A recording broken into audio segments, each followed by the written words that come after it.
নমস্কাৰ স্বাগতম জনাইছো এয়া হৈছে সিটি 18 ষ্টুডিঅত মই প্ৰাঞ্জল প্ৰতিম হাজৰিকা প্ৰথমটো খবৰ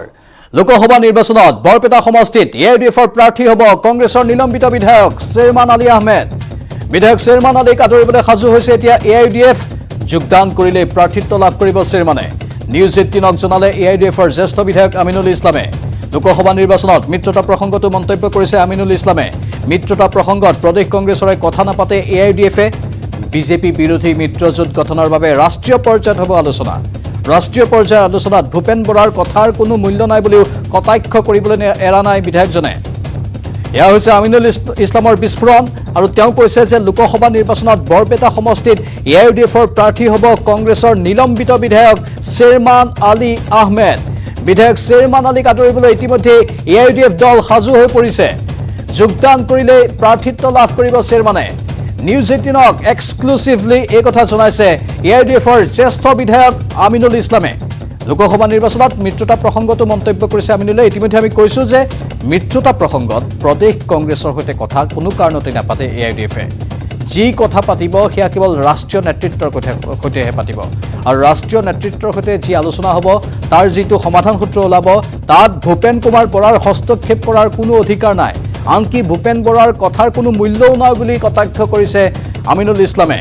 এআইডিএফৰ বিধায়ক আমিনুল ইছলামৰ এয়া হৈছে বিস্ফোৰণ আমি সমান্তৰালভাৱে উল্লেখ কৰিব বিচাৰিছো আমিনুল ইছলামে উল্লেখ কৰিছে শ্বেৰমান আলী প্ৰসংগ শ্বেৰমান আলীক আদৰিবলৈ ইতিমধ্যে এআইডিএফ দল সাজু হৈছে আকাৰে ইংগিতে যে শ্বেৰমান আলী আহমেদ এআইডিএফত যোগদান কৰিবলৈ গৈ আছে সেইটো স্পষ্ট হৈ পৰিছে কংগ্ৰেছৰ পৰা নিলম্বিত হৈ আছে শ্বেৰমান আলী আহমেদ আৰু তাৰ মাজতে এআইডিএফৰ জ্যেষ্ঠ বিধায়ক আমিনুল ইছলামে এই বিস্ফোৰণ ঘটাইছে অৰ্থাৎ এইটো কথা স্পষ্ট যে শ্বেৰমান আলীৰ সৈতে ইতিমধ্যে হয়তো সকলো কথা বতৰা হৈ গৈছে মাত্ৰ আনুষ্ঠানিকভাৱে তাক ক'বলৈহে বাকী কিন্তু তাৰ পূৰ্বে সেইখিনি আভাস ইতিমধ্যে আমিনুল ইছলামে দি দিলে যে এইগৰাকী শ্বেৰমান আলী বৰ্তমান এআইডিএফত যোগদান কৰিবলৈ সাজু হৈছে কথা বতৰাবিলাক শ্বেৰমান আলী চাহাবৰ লগত চলিছে যে বৰপেটাত তেওঁ খেলিব তেখেত নিজে আগ্ৰহী মই জনাত তেখেত ৰাইজে বিচাৰিলে তেখেত প্ৰাৰ্থী হ'ব কিন্তু তেখেতে এআইডিএফৰ পৰাও খেলাৰ সম্ভাৱনা আছে যদি তেখেত আমাৰ দলত আহে যোগদান কৰে এআইডিএফ দলৰ পৰাও হয়তো তেখেতক দিয়া কথাটো বিবেচনা কৰা হ'ব আৰু আমি ভাবোঁ যে এইটো সময়ত সঠিক সিদ্ধান্ত এটা আমি দল ল'ব পাৰিব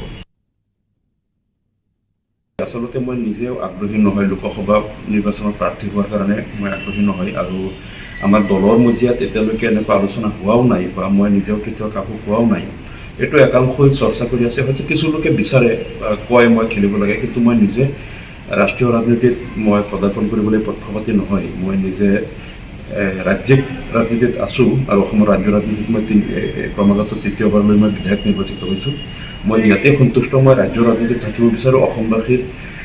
সকলো জাতি জনগোষ্ঠীৰ কল্যাণৰ কাৰণে মাত মাতি আহিছোঁ আৰু সেইটো মই কৰি যাব বিচাৰোঁ মই নিজে লোকসভা নিৰ্বাচনত আগ্ৰহী নহয় বা ৰাষ্ট্ৰীয় ৰাজনীতিৰ প্ৰতি মোৰ আগ্ৰহ নাই সংবাদ মাধ্যমত যদিও প্ৰকাশ পাইছে যে আমাৰ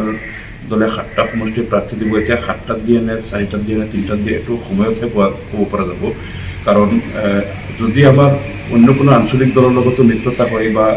কিবা নতুন সমীকৰণ এটা হয় তেনেহ'লে হয়তো আমি সেই মিত্ৰ দলৰ কাৰণেও আসন এৰিব লাগিব তেতিয়া হয়তো আমি কোনকেইখন আসনত নিজে খেলিম বা কোনকেইখন আসন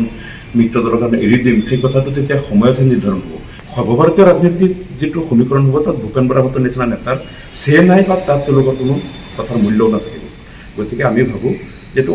অসমৰ ৰাজনীতিক সমীকৰণৰ কথা নহয় সৰ্বভাৰতীয় পৰ্যায়ত কি সমীকৰণ হ'ব কোন দলে বিজেপি বিৰোধী মঞ্চত অৱতীৰ্ণ হ'ব এইটো তাৰ ওপৰতহে নিৰ্ভৰ কৰিব অসম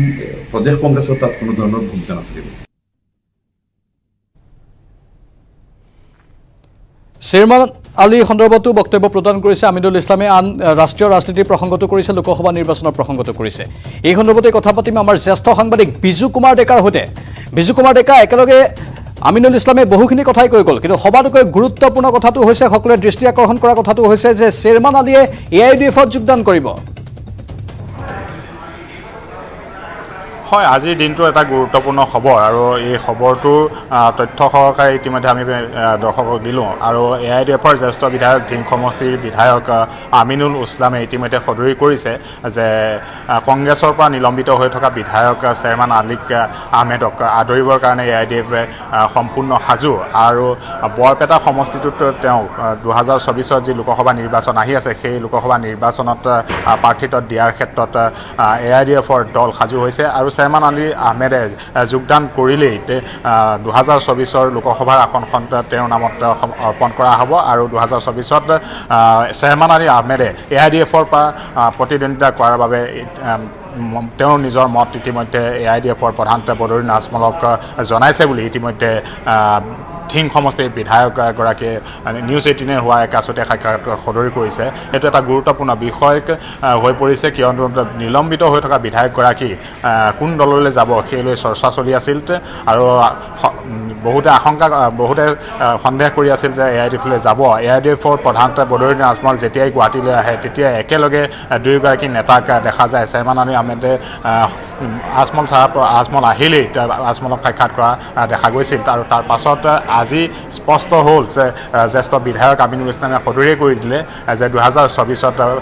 লোকসভা সমষ্টিৰ বৰপেটাৰ পৰা তেওঁ প্ৰতিদ্বন্দ্বিতা কৰিব AIDFৰ তৰফৰ পৰা। কিন্তু আনুষ্ঠানিকতা বাকী আছে। 2024ৰ লোকসভা নিৰ্বাচনত প্ৰায় 6 মাহ আগত তেওঁ যোগদান কৰিব AIDFত বুলিও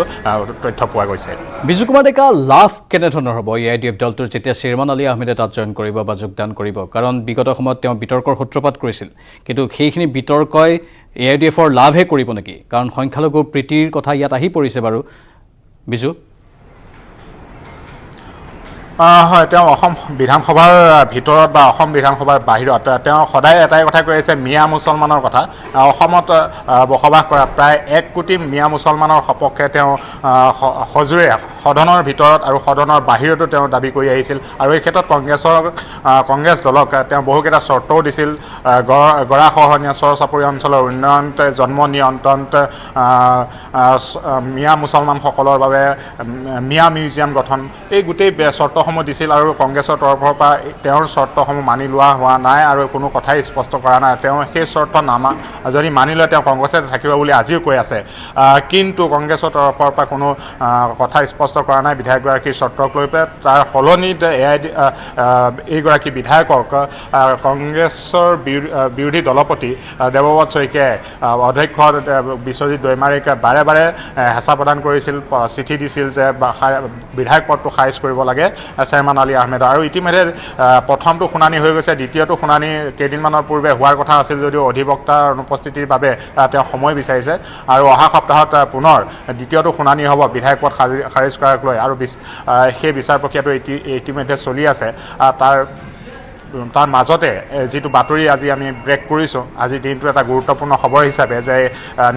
কংগ্ৰেছৰ নিলম্বিত বিধায়কগৰাকী AIDFলৈ আহিব। বৰপেটা সমষ্টি লোকসভা সমষ্টিৰ পৰা 2024ত AIDFৰ পৰা টিকট লৈ প্ৰতিদ্বন্দ্বিতা কৰিব। কংগ্ৰেছৰ বাবে মুখ্যম আঘাত হ'ব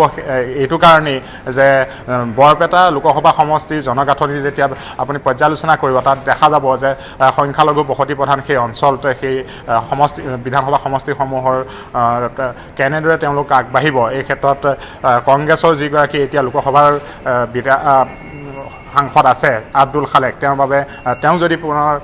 কংগ্ৰেছৰ তৰফৰ পৰা প্ৰাৰ্থিত্ব 2024ত দিয়ে, তাৰ বিপৰীতে AIDFৰ ফালৰ পৰা যদি চেয়াৰমেন আলীক দিয়ে তেতিয়াহ'লে সাংঘাতিক ধৰণৰ এক ফাইট লোকসভা সমষ্টি বৰপেটা সমষ্টিটোত হ'ব।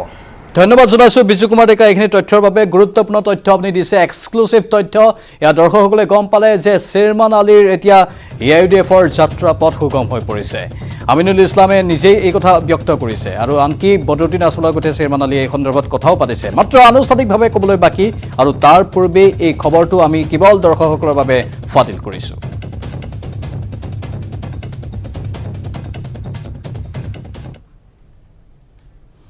এবাৰ বৰপেটাৰ পৰা আহিছে খবৰ, জব্দ হৈছে জেহাদীয়ে ব্যৱহাৰ কৰা বাহন। ঢাকালিয়াপাৰাৰ এটা ঘৰত লুকুৱাই ৰখা অৱস্থাত বৰপেটা আৰক্ষীয়ে জব্দ কৰিছে বাহনখন। বাহনখনৰ গৰাকী ঢাকালিয়াপাৰাৰ আকবৰ আলী, বাহনখনৰ চালক আকবৰৰ ভাতৃ আজাদ আলী। বাহনখনৰ মালিক আৰু চালক ক্ৰমে আকবৰ আলী আৰু আজাদ আলী এই পৰ্যন্ত পলাতক অৱস্থাত আছে। বৰপেটা আৰক্ষীয়ে আকবৰ আৰু আজাদৰ পৰিয়ালৰ লোকক আটক কৰি সোধপোছ অব্যাহত ৰাখিছে। এডোখৰ মালিকবিহীন ভূমিত টিনপাতৰ ঘৰ সাজি লুকুৱাই ৰখা হৈছিল বাহনখন জব্দ কৰা মাৰুতি অল্টো বাহনখনৰ পঞ্জীয়ন নম্বৰ হৈছে AS01AR4850 জেহাদৰ কামকাজত মৰিগাঁও গুৱাহাটী গোৱালপাৰাকে ধৰি অসমৰ বিভিন্ন স্থানলৈ এই বাহনখনেৰে অহা যোৱা কৰিছিল জেহাদীসকলে বাহনখনৰ সন্ধানত দীৰ্ঘদিনৰ পৰা বৰপেটা আৰক্ষীয়ে অভিযান চলাই আহিছিল ইতিমধ্যে বাহনখন লুকুৱাই ৰখা ঘৰটো ভাঙি দিছে আৰক্ষীয়ে আমি আকৌ এবাৰ আপোনালোকক জনাইছোঁ জেহাদীয়ে যি বাহন জব্দ কৰিছিল ব্যৱহাৰ কৰিছিল সেই বাহন জব্দ কৰা হৈছে ঢাকালিয়াপাৰাৰ এটা ঘৰত লুকুৱাই ৰখা অৱস্থাত বৰপেটা আৰক্ষীয়ে জব্দ কৰিছে বাহনখনৰ গৰাকী ঢাকালিয়াপাৰাৰ আকবৰ আলী ইতিমধ্যে আমি কৈছোঁ এই বাহনখনক বিশেষভাৱে ব্যৱহাৰ কৰা হৈছিল আৰু জেহাদৰ কাম কাজ চলাবলৈ এই বাহনখন ব্যৱহাৰ কৰিছিল এই জেহাদীবোৰে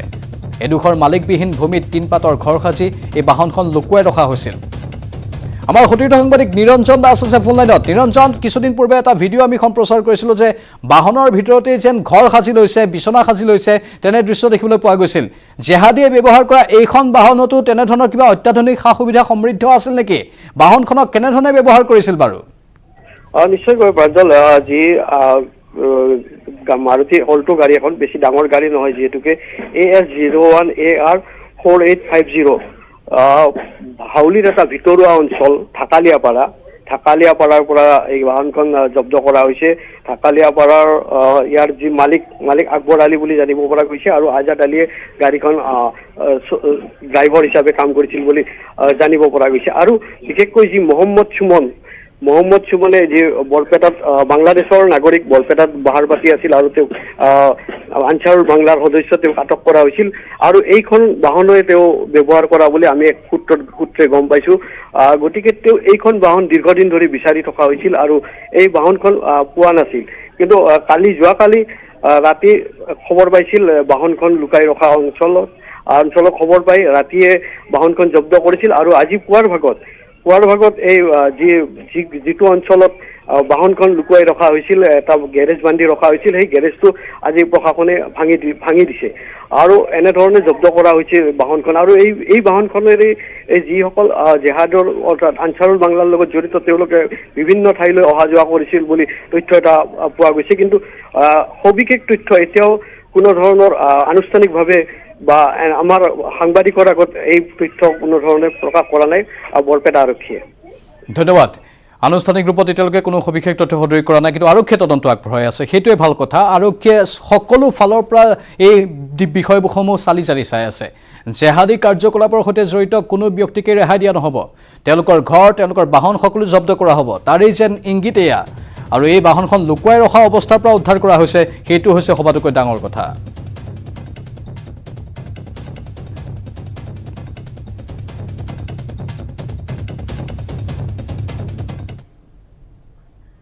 আনফালে গোৱালপাৰাত জেহাদীৰ নেটৱৰ্কৰ বিস্ফোৰক তথ্য ফাদিল হৈছে দুৰ্গম এলেকাত মাদ্ৰাছা নিৰ্মাণ কৰি জেহাদীয়ে চলাই গৈছিল জেহাদৰ কাৰ্যকলাপ মাদ্ৰাছাত শিক্ষক ৰূপে নিয়োগ কৰিছিল বহিৰাজ্যৰ দুই জেহাদী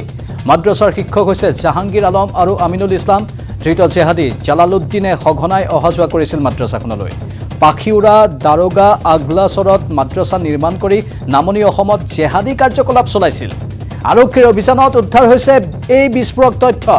গোৱালপাৰাত ইমামৰ বেশ লৈ থকা জেহাদী আব্দুছ চুভান আৰু জালালুদ্দিনক গ্ৰেপ্তাৰ কৰাৰ পাছতেই ন তথ্য পোহৰলৈ আহিছে গোৱালপাৰাত জেহাদীয়ে নেটৱৰ্ক যে বিস্ফোৰক ৰূপত চলাই আহিছিল আৰু এই জেহাদী কাৰ্যকলাপ যে সাংঘাতিক ৰূপত হৈ আছিল সেই তথ্য ফাদিল হৈছে দুৰ্গম এলেকাত মাদ্ৰাছা নিৰ্মাণ কৰি জেহাদীয়ে জেহাদৰ কাৰ্যকলাপ চলাই গৈছিল মাদ্ৰাছাত শিক্ষক ৰূপে নিয়োগ কৰিছিল বহিৰাজ্যৰ দুই জেহাদী মাদ্ৰাছাৰ শিক্ষক হৈছে জাহাংগীৰ আলম আৰু আমিনুল ইছলাম ধৃত জেহাদী জালালুদ্দিনে সঘনাই অহা যোৱা কৰিছিল মাদ্ৰাছাখনলৈ পাখিউৰা দাৰোগা আগলাচৰত মাদ্ৰাছা নিৰ্মাণ কৰি নামনি অসমত জেহাদী কাৰ্যকলাপ চলাইছিল তেওঁলোকে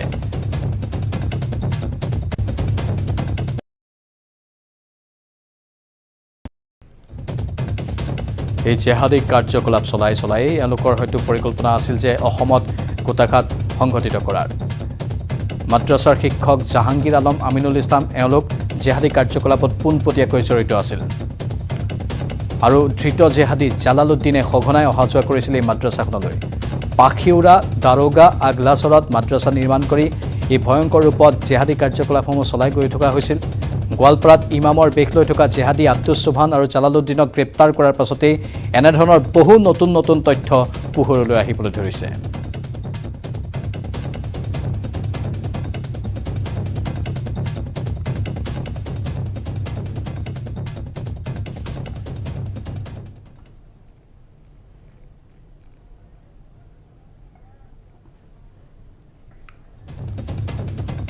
আমি উল্লেখ কৰিছোঁ আপোনালোকৰ বাবে যে জেহাদী কাৰ্যকলাপৰ সৈতে জড়িত থকাৰ অপৰাধত ইতিমধ্যে বিভিন্নজনক কৰায়ত্ব কৰা হৈছে।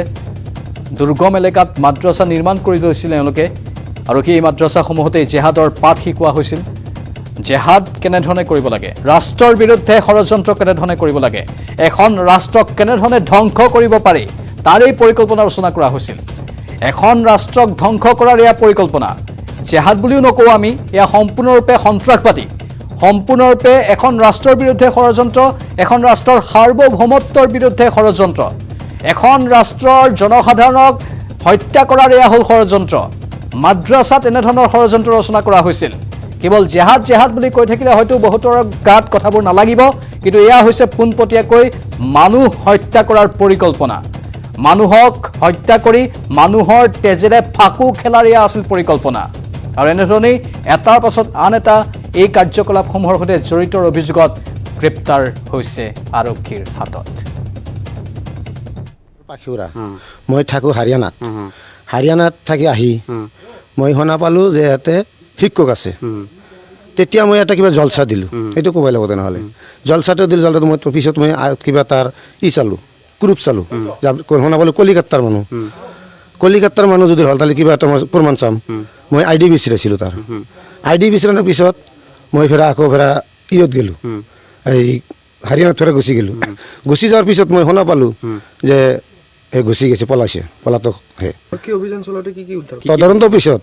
তাতে পালে এটা কিবা ফটো, এইটো কিবা মূৰ্তিৰ ফটো আছে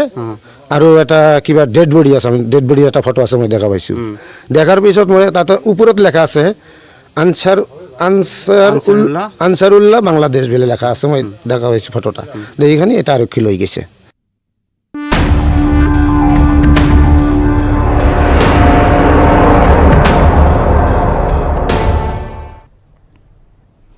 নিজৰ ভাষাক, নিজৰ জাতিক কিমান ভাল পাব পাৰি তাৰ উদাহৰণ কেন্দ্ৰীয় গৃহমন্ত্ৰী দাঙি ধৰিছে। নতুন শিক্ষানীতিৰ কথা আহিছে আৰু সেই নতুন শিক্ষানীতিত মাতৃভাষা মাধ্যমৰ শিক্ষাক অধিক গুৰুত্ব দিয়া হৈছে। মাতৃভাষা মাধ্যমত শিক্ষা গ্ৰহণ নকৰি এটি শিশু ভৱিষ্যতে কেনে প্ৰত্যাহ্বানৰ সন্মুখীন হ'ব পাৰে তাৰ উদাহৰণ অমিত শ্বাহে দাঙি ধৰিছে। ইংৰাজীৰ প্ৰতি এতিয়াও একাংশ লোকৰ কিয় ধাউতি বেছি, সেই সকলো কথা সামৰি কেন্দ্ৰীয় গৃহমন্ত্ৰী অমিত শ্বাহে এটা গুৰুত্বপূৰ্ণ ভাষণ দিছে মধ্যপ্ৰদেশত। মধ্যপ্ৰদেশৰ বিদ্যুৎ সমাজৰ সন্মুখত দিয়া ভাষণটোত মাতৃভাষা মাধ্যমৰ কেইবাটাও দিশ স্পষ্ট কৰি দিয়ে কেন্দ্ৰীয় গৃহমন্ত্ৰীজনে। এয়া হৈছে এটা ভাষাৰ প্ৰতি সন্মান, নিজস্ব ভাষাৰ প্ৰতি সন্মান, নিজৰ মাতৃভাষাৰ প্ৰতি সন্মান। যি মাতৃভাষা ক'ব নাজানে, যি নিজৰ মাতৃভাষাৰ ওপৰত যাৰ দখল নাই, তেওঁ প্ৰকৃততে কোনো কামৰেই মানুহ নহয়। এই কথা বাৰে বাৰে অতীতৰে পৰা কৈ থকা হৈছে, কিন্তু আকৌ এবাৰ কেন্দ্ৰীয় গৃহমন্ত্ৰীগৰাকীয়ে ইয়াক অতি গুৰুত্ব সহকাৰে উপস্থাপন কৰিছে, যিটো অত্যন্ত ভাল কথা বুলি সকলোৱে অভিহিত কৰিছে, প্ৰশংসা কৰিছে তেওঁৰ বক্তব্যৰ। আৰু আমি দেখিবলৈ পাওঁ ভাৰতবৰ্ষৰ প্ৰধানমন্ত্ৰীয়ে হওক, গৃহমন্ত্ৰীয়ে হওক, নিজৰ মাতৃভাষাৰ প্ৰতি তেওঁলোকৰ যি ধাউতি সেয়া সকলোৰে সন্মুখত উদঙাই দিয়ে, প্ৰকাশ কৰি দিয়ে। এয়াই হৈছে প্ৰকৃত অৰ্থত আৱেগ। নতুন শিক্ষানীতিৰ প্ৰসংগ আলোচনা হৈ আছিল, সেই সময়তেই মাতৃভাষা মাধ্যমৰ শিক্ষাক গুৰুত্ব দিয়া কথা উল্লেখ কৰিছে কেন্দ্ৰীয় গৃহমন্ত্ৰীয়ে। মাতৃভাষা মাধ্যমত শিক্ষা গ্ৰহণ নকৰি এটি শিশু ভৱিষ্যতে কেনে প্ৰত্যাহ্বানৰ সন্মুখীন হ'ব পাৰে তাৰো উদাহৰণ দাঙি ধৰিছে তেওঁ। ইংৰাজীৰ প্ৰতি এতিয়াও একাংশ লোকৰ কিয় ধাউতি বেছি, সেই প্ৰশ্নটো তেওঁ অতি গুৰুত্ব সহকাৰে উপস্থাপন কৰিছে, যিটো বৰ বিশেষ বিষয় হিচাপে পৰিগণিত হৈছে আৰু সকলোৱে এই কথাটো চিন্তা কৰা উচিত বুলিও এতিয়া চৰ্চা হৈছে। সেই সকলো কথা সামৰি কেন্দ্ৰীয় গৃহমন্ত্ৰী অমিত শ্বাহে এই গুৰুত্বপূৰ্ণ ভাষণ মধ্যপ্ৰদেশত দিছে। মধ্যপ্ৰদেশৰ বিদ্যুৎ সমাজৰ সন্মুখত দিয়া ভাষণটোত মাতৃভাষা মাধ্যমৰ কেইবাটাও দিশ অতি স্পষ্ট ৰূপত কেন্দ্ৰীয় গৃহমন্ত্ৰীজনে প্ৰকাশ কৰিছে। নতুন শিক্ষানীতিত মাতৃভাষা মাধ্যমত গুৰুত্ব, প্ৰাথমিক শিক্ষা মাতৃভাষাত হোৱাত গুৰুত্ব দিছে তেওঁ। শিশুৰ বিকাশৰ বাবে ই অতি গুৰুত্বপূৰ্ণ। শিশু নিজৰ ভাষাত প্ৰথমে জ্ঞান অৰ্জন কৰিলেও নিজৰ ভাষাত চিন্তা কৰাৰ অভ্যাস গঢ়ি তোলক শিশুৱে। নিজৰ ভাষাত সংস্কৃতি ইতিহাসৰ জ্ঞান অৰ্জন কৰক। এয়া হ'ল কেন্দ্ৰীয় গৃহমন্ত্ৰীৰ অতি গুৰুত্বপূৰ্ণ আহ্বান। বৰ্তমানৰ একাংশ অভিভাৱক, একাংশ প্ৰজন্মৰ প্ৰতি লগতে একাংশ চৰকাৰৰ দায়িত্বত থকা ব্যক্তিৰ প্ৰতিও তেওঁ কৈছে শিশুৰ বিকাশৰ বাবে মাতৃভাষা অতি গুৰুত্বপূৰ্ণ যি শিশুৱে মাতৃভাষাত জ্ঞান অৰ্জন কৰিব নোৱাৰে সেই শিশু ভৱিষ্যতে কোনো কামৰ মানুহ হ'ব নোৱাৰে এয়া আমি কোৱা কথা নহয় কেন্দ্ৰীয় গৃহমন্ত্ৰীয়ে কোৱা কথা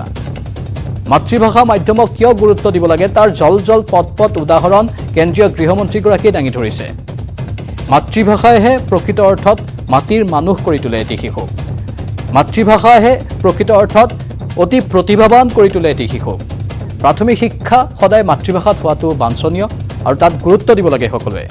শিশুৰ বিকাশৰ বাবে ই অতি গুৰুত্বপূৰ্ণ শিশু নিজৰ ভাষাত প্ৰথম জ্ঞান অৰ্জন কৰি লওক নিজৰ ভাষাত চিন্তা কৰাৰ অভ্যাস গঢ়ি তোলক নিজৰ সন্তানসকলক নিজৰ ভাষাত সংস্কৃতি ইতিহাসৰ জ্ঞান অৰ্জন কৰিবলৈ শিকাওক এই কণ কণ শিশুসকলক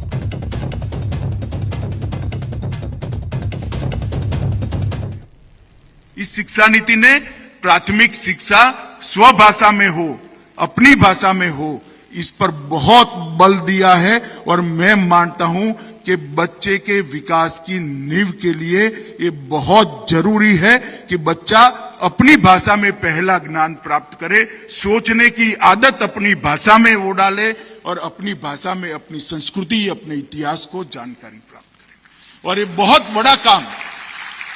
देश के प्रधानमंत्री जी ने किया है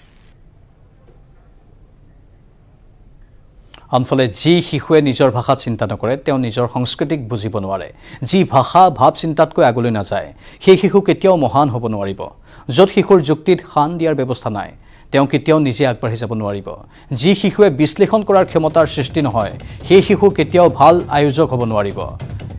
এবাৰ এই বিন্দুসমূহলৈ মন কৰক কি বিন্দুত উপস্থাপন কৰি কেন্দ্ৰীয় গৃহমন্ত্ৰীগৰাকীয়ে কথাখিনি ব্যক্ত কৰিছে অত্যন্ত আৱেগিক কথা আৰু সকলো জাতিৰ সকলো মাতৃভাষাক ভাল পোৱা মানুহৰ বাবে ই অত্যন্ত আৱেগিক কথা হিচাপে বিবেচিত হৈছে যি শিশুৱে নিজৰ ভাষাত চিন্তা নকৰে তেওঁ নিজৰ সংস্কৃতিক কেতিয়াও বুজিব নোৱাৰিব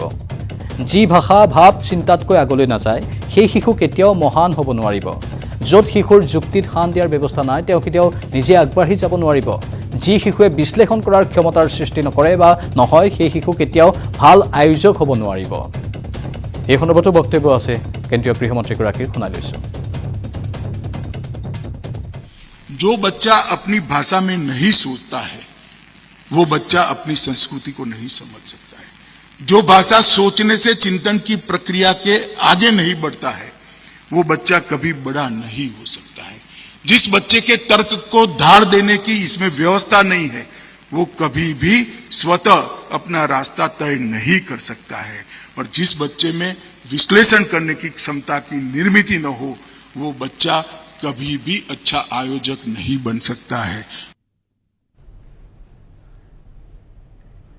প্ৰকৃততে আমি ভাৰতীয় ভাষা কলা সংস্কৃতিক গুৰুত্ব দিছোঁ ইংৰাজে নিজৰ শাসন চলাবলৈ আমাৰ ভাষাৰ প্ৰতি বহু নিজ ভাৱ সোমোৱাই দিছিল আমাৰ শিক্ষা পদ্ধতি ঠিক নহয় তেওঁলোকে নাজানিছিল যে আমাৰ শিক্ষা পদ্ধতিয়ে শূন্য আৱিষ্কাৰ কৰিছে যে ইংৰাজী কয় আমি তেওঁক অলপ বেলেগকৈ চাওঁ ভাষা ক্ষমতাৰ পৰিচয় নহয় ভাষা ক্ষমতা প্ৰকাশৰ মাধ্যমহে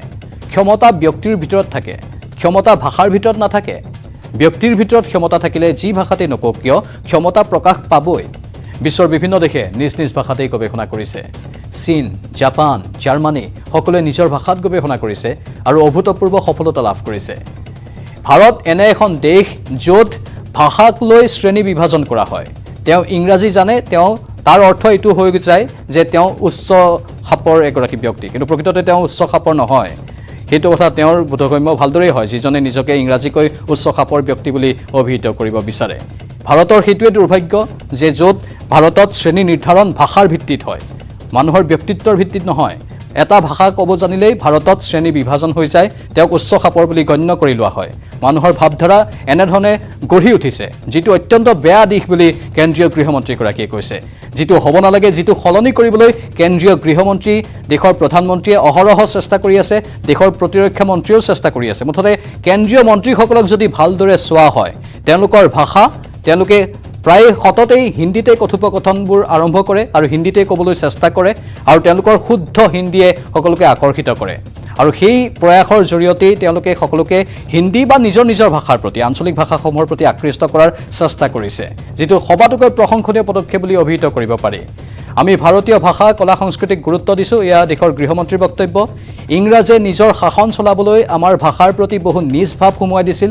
আমাৰ শিক্ষা পদ্ধতি ঠিক নহয় তেওঁলোকে নাজানিছিল যে আমাৰ শিক্ষা পদ্ধতিয়েই শূন্য আৱিষ্কাৰ কৰিছে এয়া ইংৰাজৰ প্ৰতি কটাক্ষ যিয়ে ইংৰাজী কয় আমি তেওঁক অলপ বেলেগ কৈ চাওঁ যেটো কথা মই কৈছো যে আমাৰ ইয়াত ভাৰতত শ্ৰেণী নিৰ্ধাৰণ কৰা হয় ইংৰাজী ভাষাৰ জৰিয়তে হেতু সবাতোকৈ দুৰ্ভাগ্যজনক আমাৰ ভাৰতবাসীৰ বাবে ভাষা কেতিয়াও ক্ষমতাৰ পৰিচয়ক নহয় ভাষা ক্ষমতা প্ৰকাশৰ মাধ্যমহে ক্ষমতা ব্যক্তিৰ ভিতৰত থাকে ক্ষমতা ভাষাৰ ভিতৰত নাথাকে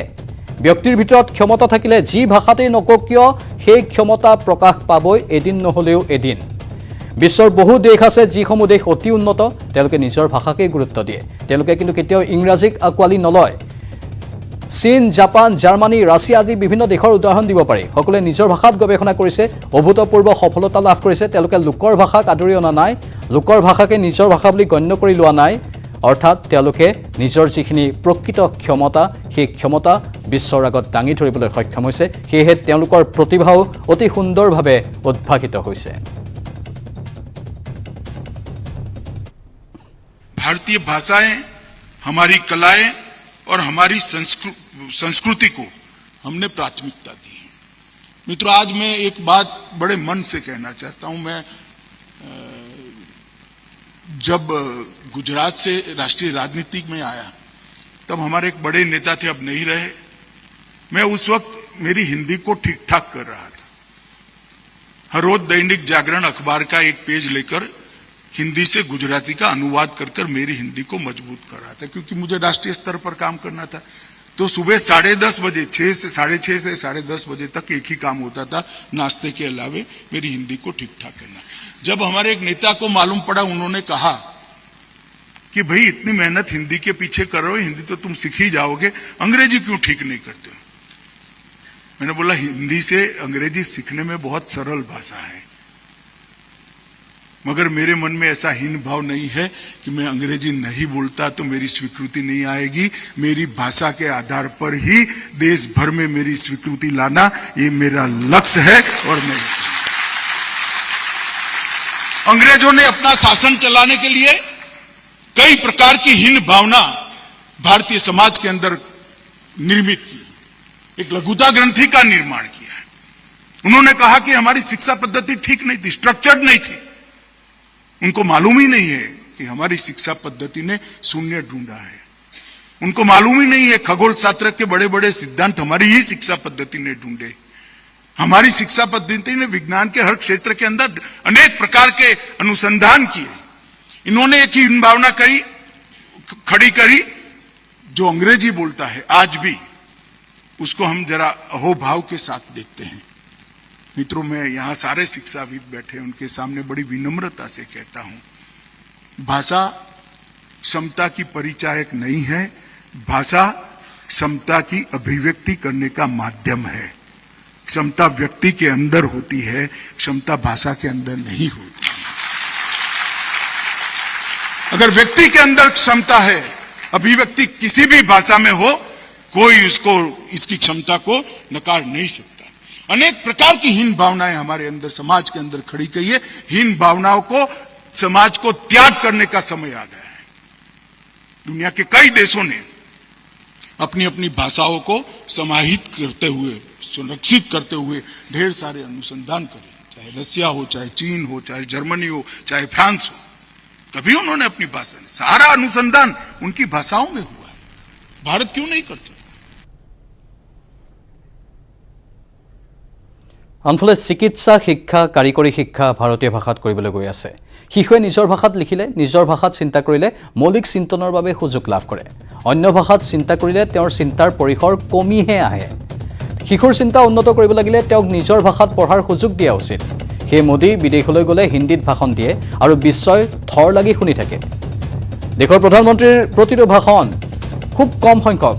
একেবাৰে কম বুলি ক'ব পাৰি কেতিয়াবা এদিন হয়তো ইংৰাজীত ভাষণ দিছে হেতু এবাৰ বা দুবাৰহে হৈছে তাৰ বাহিৰে সকলো ভাষণ হিন্দীত দিয়ে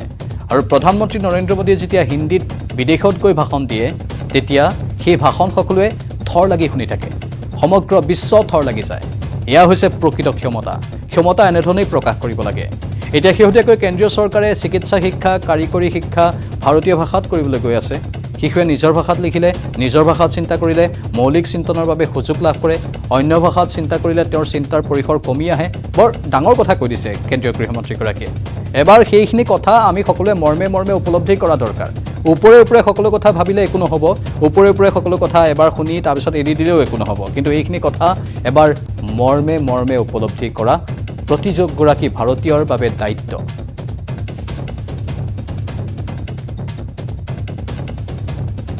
मोदी जी ने टेक्निकल एजुकेशन और मेडिकल एजुकेशन के अंदर भारतीय भाषाओं के अंदर संपूर्ण अभ्यासक्रम का अनुवाद करने का एक बीड़ा उठाया है और मैं बधाई देना चाहता हूं शिवराज जी को कि मेडिकल एजुकेशन का पहला सेमेस्टर का कोर्स उनका तैयार है। मैंने पुस्तक देखी भी और जब बच्चा अपनी भाषा में लिखता है, अपनी भाषा में सोचता है तो उसको मौलिक चिंतन करने का एक मौका मिलता है और जब अन्य भाषा में सोचता है तो उसकी सोच कुंठित हो जाती है। अगर उसकी सोच को उन्मुक्त बनाना है, उसकी सोच को उन्नत बनाना है तो अपनी भाषा में पढ़ने के लिए उसको मौका देना चाहिए। और मोदी जी ने आज समग्र विश्व के अंदर ये तय किया है, कोई भी बड़े से बड़ा फोरम हो, प्रधानमंत्री जब विदेश में जाते हैं तो फर्राटे की हिंदी में भाषण करते हैं और पूरी दुनिया ध्यान से सुनती भी है और मानती भी है। तो ये राष्ट्रीय शिक्षा नीति ये हीन भाव से, लघुता ग्रंथि से समग्र समाज को बाहर लाने का एक बहुत बड़ा दृष्टिकोण है।